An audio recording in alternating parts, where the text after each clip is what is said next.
이어서 강의 시작하도록 하겠습니다. 북한에서는 초기에 김일성의 초상 사진을 먼저 사용했는데 이후에는 왜 사진 대신 초상화를 사용한 것일까요? 일반적으로 사진은 리얼리티를 전제하는 것으로 탈이데올로기적으로 받아들이는 경향이 있습니다. 그러나 사진은 탈이데올로기적이고자 할 때에도 이데올로기적인 상황에 처해 있기도 합니다. 사실 지금 저도 카메라를 보고 있습니다만, 예를 들면 카메라의 장치 프로그램은 원근법 시각 프로그램, 사진 산업 프로그램, 문화 산업 프로그램, 나아가 자본주의 프로그램, 현대성의 시각 체제, 이런 것들로 확장되는 과정 속에 있으며 사진은 그러한 프로그램 내부에 있는 것이기 때문이죠. 그러나 롤랑 바르트는 사진을 모든 커뮤니케이션의 양태에 내재하는 문화적 기호로서 신화의 체계라고 보았고, 발터 베냐민은 카메라에 비치는 자연은 눈에 비치는 자연과는 다른 법이라고 하면서 사진의 생산 의도에 주목해야 한다라고 지적하고 있죠.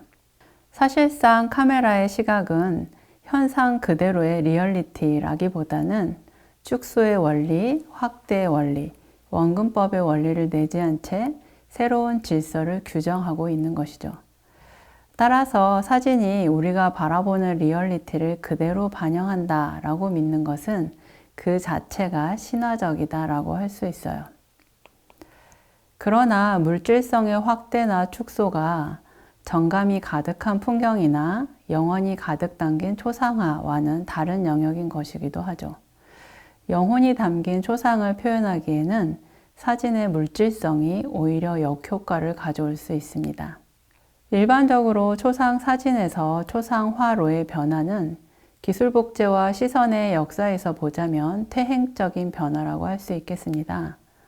초기의 사진의 발명은 초상화를 대체하는 초상 사진으로 일반에게 대중화되었죠. 발터 베냐민이 지적하듯이 최근의 사진술이 이룩한 의심할 나위 없이 분명한 공적이라고 할 수 있는 대상을 아우라에서 해방시키는 작업이 급속도로 이루어지면서 사진은 아우라가 탈각된 물질성을 드러내는 것이 되었습니다. 잠시 아우라라는 용어가 나왔는데 이것은 무엇인가요? 발터 베냐민의 기술복제 시대의 예술작품에서 설명하고 있는 내용을 만나보겠습니다. 자연적 현상의 아우라를 아무리 가까이 있더라도 멀리 떨어져 있는 어떤 것의 일회적인 현상이라고 정의 내릴 수가 있다. 사물을 공간적으로 또 인간적으로 자신에게 보다 더 가까이 끌어오려고 하는 것은 오늘날 대중이 지닌 열렬한 관심사이며 모든 주어진 것의 일회성을 그것의 복제를 수용함으로써 극복하려고 하는 경향이 바로 그 관심을 나타낸다. 대중이 바로 자기 옆에 가까이 있는 대상을 상 속에, 아니 모사 속에 복제를 통하여 전유하고자 하는 욕구는 나날이 제어할 수 없이 증가하고 있다. 상에서는 일회성과 지속성이 밀접하게 서로 엉켜있는 데 반해 복제물에서는 일시성과 반복성이 긴밀하게 서로 연결되어 있다. 대상을 그것이 감싸고 있는 껍질에서 떼어내는 일, 다시 말해 아우라를 파괴하는 일은 오늘날의 지각이 갖는 특징이다. 아우라는 아무리 가까이 있어도 멀리 떨어져 있는 어떤 것의 일회성이라고 하는데 대중가요 가사처럼 가까이 하기엔 너무 먼 당신이라고 해야 할까요? 예를 들면 우리는 음악회에 가서 그 현장에서 음악을 감상할 수 있습니다. 그러면 거대한 오케스트라, 연주자와 지휘자의 몸짓, 공연장에서 울리는 거대한 음악의 울림, 박수 소리와 환호 소리, 혹은 어떤 실수하는 부분까지도 짜릿하게 느낄지도 모르겠습니다. 이처럼 그 현장에서 만나는 예술은 바로 그때 그곳에서만 느낄 수 있는 일회적인 것입니다. 이러한 음악은 전율을 느끼고 아우라가 있다라고 말할 수 있겠죠.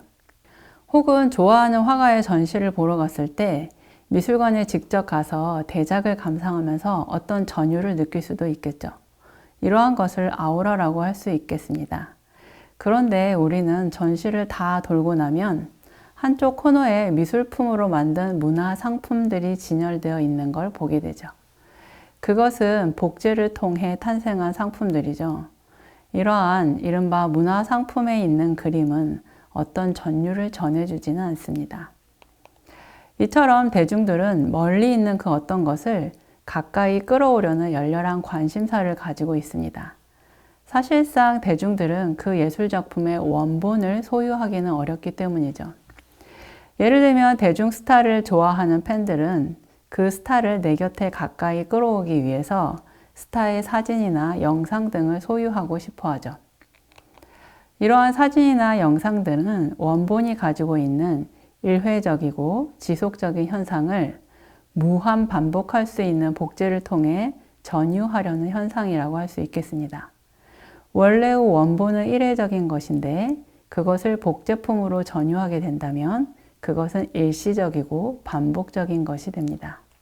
그래서 사실상 원본이 가지고 있었던 아우라를 탈각시키게 되는 것입니다. 그래서 베냐민은 아우라를 파괴하는 일은 오늘날의 지각이 갖는 특징이다 라고 말하고 있는 것이죠. 그럼에도 초상 사진 대신 초상화를 사용하는 것은 그러한 아우라를 다시금 복원하려는 시도다 라고 읽을 수 있습니다. 초상 사진은 복제가 가능한 것입니다. 초상 사진의 무한 인화 과정은 일회성과 지속성을 지우고 그 대신 일시성과 반복성이 진입해 들어오는 과정이라고 할 수 있습니다.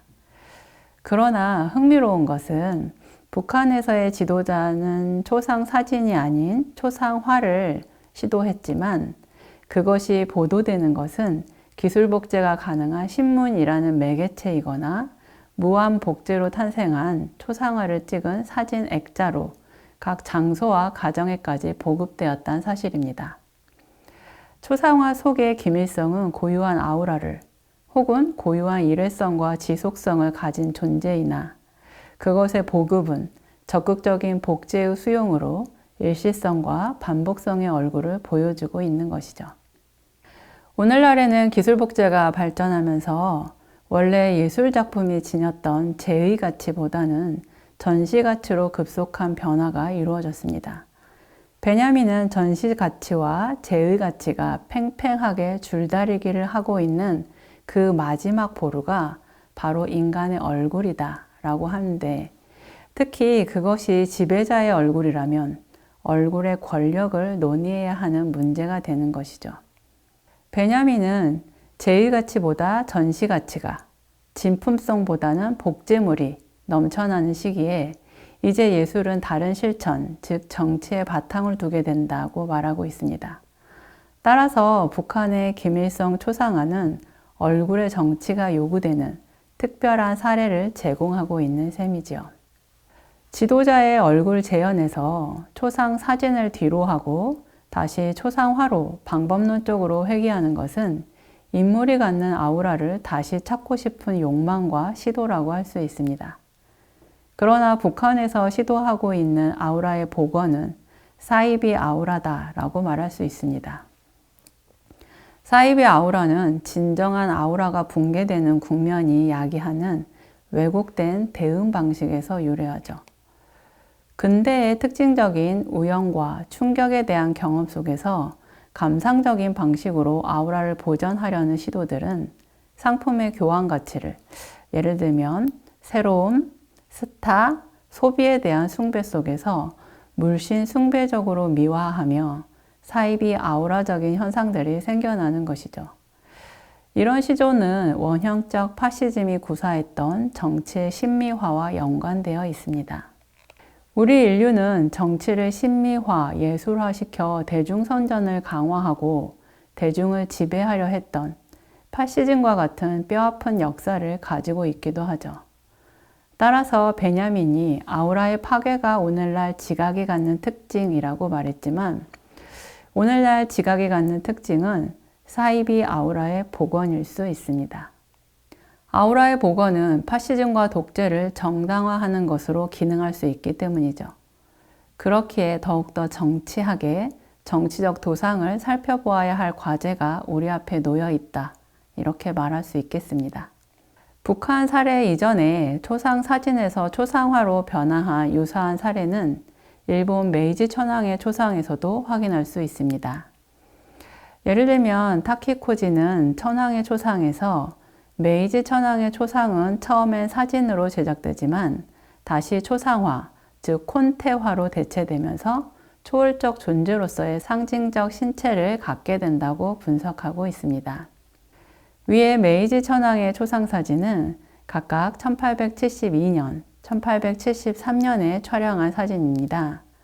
첫 번째 사진은 메이지 천황이 일본의 전통 의상을 입고 있으며 1년 후에 찍은 사진은 서구의 국왕이 입었을 법한 양장을 입고 있죠. 이 사진에서 바로 옆 테이블에는 나폴레옹이 썼을 법한 모자까지 놓여 있으니 1년 사이에 엄청난 변화를 보여주고 있습니다.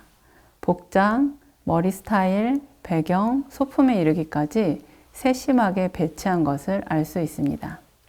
그러다가 1888년 도상은 초상 사진이 아닌 초상화로 그려진 것을 확인할 수 있어요. 이것은 일본에서 궁정화가로 고용된 이탈리아 출신 화가 키오소네가 그린 그림을 미루키 리오가 촬영한 것입니다. 다키코지는 이 천황의 초상화를 분석하면서 이 도상의 각 부분은 놀라울 정도로 세밀한데 이는 역설적이게도 우치다 쿠이치의 사진이 신체를 생생하게 보여주고 있는 것과는 전혀 다르게 완전히 비현실적 이미지다 라고 하면서 이러한 이미지는 시간 속에 있는 개별성이 아니라 기법에 의해서 만들어진 초월적 존재라고 쓰고 있습니다. 두 번째 사진 1873년 초상 사진 속의 신체는 젊고 마른 체형의 천황, 무언가 자신 없거나 불만이 있어 보이는 듯한 표정, 그리고 의자에게 깊게 기대 앉아서 무기력해 보이는 자세, 그리고 칼을 비스듬하게 기대 놓은 진취성 없는 포즈, 서구의 옷을 꼭 빌려 입은 듯한 어색한 복장과 텅 빈 배경이 그대로 드러나고 있습니다. 그러나 1888년의 초상화는 매우 다른 이미지를 보여줍니다. 무언가 존엄한 이미지, 풍채가 좋아 보이는 믿음직한 신체, 의자 등받이에 기대지 않고 칼을 손에 쥐고 있는 당당하고 진취적인 자세, 제법 어울려 보이는 복장과 꽉 찬 배경, 서구형의 국왕 모습과 흡사한 이상화된 비현실적 이미지를 획득한 것이죠. 따라서 사진보다는 초상화와 같은 이런 낡은 방식이 초월적 존재를 표현하기에 더 적합하다라는 것을 새삼 확인할 수 있습니다. 사진을 찍는다는 것은 사진기 앞에 앉아있는 모델의 시간성과 개별성, 물질성을 드러내는 것이기 때문에 초월성을 드러내기에 적합하지 않습니다.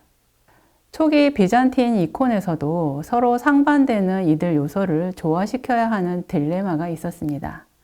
즉, 초상화처럼 인물을 재현한다라는 점에서는 그 인물의 특성에 부합하는 요소들을 사실적으로 묘사해야 하지만 동시에 묘사된 인물의 초월성, 다시 말해 거룩함과 신성을 나타내기 위해서는 그 인물의 전체 인상에서 현실적 물질성을 지워야 한다는 딜레마가 있었던 것이죠.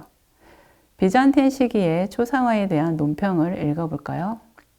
현대 회화의 조형 언어를 빌려 말한다면 사실주의적 묘사를 위한 공간적 입체감, 깊이감, 원근감, 빛의 음영 변화와 그림자, 형상의 비율들과 같은 현실적 요소를 삭제하면서 동시에 인물의 머리 스타일, 턱수염, 눈동자, 두 볼 등과 같은 신체적 요소들의 변형을 통해 신비감이나 초월성과 같은 그리스도교의 이상적 세계관을 드러내야 하는 것이다. 이콘에 나타나는 어색함, 현실과의 괴리감, 구성의 왜곡 등과 같은 이상은 바로 여기서 기인한다.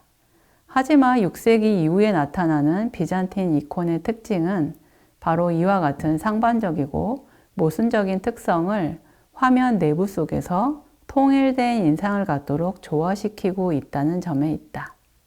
천상의 거룩한 세계를 반영하면서도 지상 세계의 현실성을 결코 도외시할 수 없다는 것. 이와 같은 상반성을 조화시키는 모순의 일치가 비잔틴 이콘 속에서 눈에 보이지 않는 초월적 가치를 환기시키고 있다. 이제 비로소 이콘은 감각의 세계와 초월의 세계를 연결하는 가교 역할을 맡게 되는 것이다. 이처럼 현실적 물질성을 신비감이나 초월성으로 대체하기 위해서는 초상 사진보다는 초상화가 더 적합한 것입니다. 그리고 더 나아가 초상화가 안고 있던 딜레마는 모순의 일치를 통해 사실성과 초월성을 가교하는 역할로 나아가게 되죠. 네, 이번 차시는 여기서 마무리하겠습니다.